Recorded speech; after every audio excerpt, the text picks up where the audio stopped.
That over there circled in red is the height of global financial crisis in 2009. And at the height, it was a minus 1.5% in GDP. What do we see moving forward in this current pandemic? Fitch has actually released a report that they expect a minus 4.6% growth in GDP, and that puts this chart out of scale. And as you can see in this chart, the numbers are going to be 3 times as big as the global financial crisis. So what about unemployment numbers coming out? As you can see in this chart over here, back in 2009, unemployment reached 2.6 million people in USA. But what we're going to experience now is a projected 22 million people unemployed in USA. That is almost 9 times the size of the global financial crisis. So why is this going to be a serious situation moving forward? This current pandemic is going to cause a global recession that's going to be so massive that's not been seen before in many years, and that is why you need to prepare right now.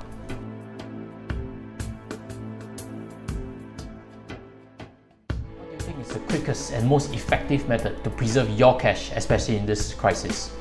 The answer is none other than cutting back on your expenses. Why? Because cutting back on your expenses is a fast and effective method that you have full control over. Do you know that someone has actually spent more than $2,300 on Starbucks drinks alone? And if you are one of them spending a lot on Starbucks, now is the time to make a decision to opt for a simpler option. Many have advocated that drinks, for example in coffee, are overpriced, and right now is not the time for you to indulge in expensive drinks. What if you have been always getting food delivered to your house and paying a premium for them? Now is the time to decide whether cooking for yourself can save you that extra $3 or $5 or $10, because all these little amounts would add up certainly to help you a lot in conserving your cash. So what about other big ticket expenses? Do you know that there are other parents that are actually cancelling their children's tuition classes to save back on expenses, while they actually mention that they are dissatisfied with the service and the quality of the tuition being given when it's done online? So all these are methods that other people are using to cut back on their expenses, and once expenses are cut back, you can move on to the next stage and actually survive a little bit better in this current crisis.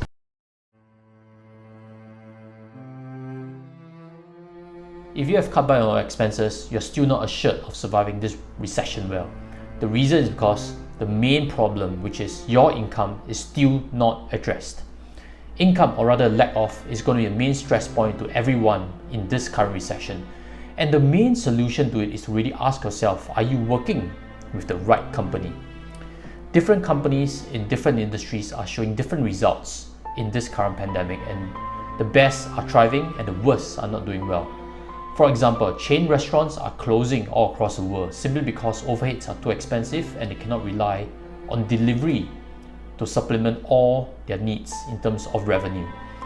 But for restaurants that have all along been suited to do takeaways, they are actually thriving in this current moment. What about for fast foods? For McDonald's, you will realize in the previous recession in 2008-2009, they've actually seen a 4.5% growth in revenue. This time round, it wouldn't be too much different. What if you're in the retail industry? You realize that many shops are closing right now all across the world simply because this recession is putting too much pressure on them, and they have to survive without revenue for a prolonged period, and they simply cannot survive without cash flow coming in. But there are actually online retailers like Amazon who is actually thriving right now and hiring people, 100,000 people in fact. So which industry matters, but which company you're working with matters even more.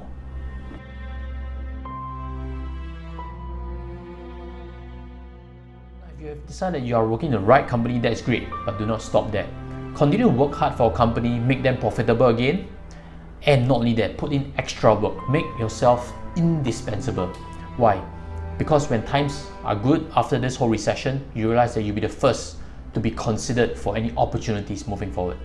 And I have a further tip for you, that is, right now build strong relationships with your co-workers, with your bosses, simply because now is the time where everybody is too busy and preoccupied with themselves. If you are able to show care and concern and build strong relationships, you know that they have your back.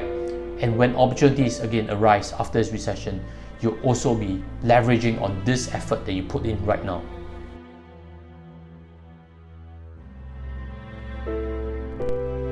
Now, what if you decide that you're in the wrong company or the wrong industry? Now's the time to be very honest about your long-term career prospects, because nobody knows how long this recession is going to play out. Now, if you're in the travel industry, you should know that prospects are very dim right now. Companies are putting their staff on no pay leave. Companies are even freezing on headcount. Companies have been retrenching people. So that industry is a challenging industry to be in. Unless you're certain that your employer is going to be viable for long term, you have to seriously ask yourself, is it time to look for somewhere else? Now, what if you're in the gaming and hospitality industry? You should be also aware that moving forward, they're going to rely much less on human-to-human service. They're going to use a lot more automation simply to cut down risk of infection.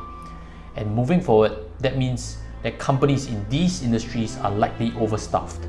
If you remain in the industry, you have to be certain that there will be a chance that you can be kept around for good times that can be still very, very far away.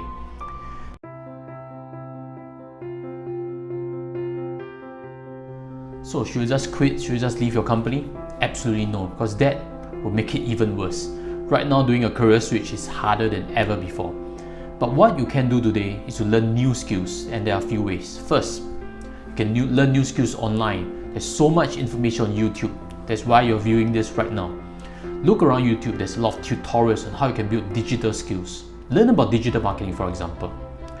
Two, you can actually work part-time. Work part-time for a different industry so that you diversify your skill set and find a possible alternative in a couple of months' time. All these are reasonable steps that you can take, and all this, I'm not calling you to take a 3-year, 4-year course in machine learning, although that industry is fantastic. But what if you're in the right industry? Then you also diversify. Diversify your income sources, and one way is to do investing. Do investing well so you can build passive income for yourself. Don't rely purely on your job. Don't rely on that to provide you all your income stability. Use passive income from investment portfolios, and there are many ways to do so. So with this, I hope I've addressed how you can actually survive this recession really well. If this helped you, smash on like, smash on subscribe, because we'll be launching videos every week to help you in your financial journey. With that, I'll sign off. Take care and goodbye.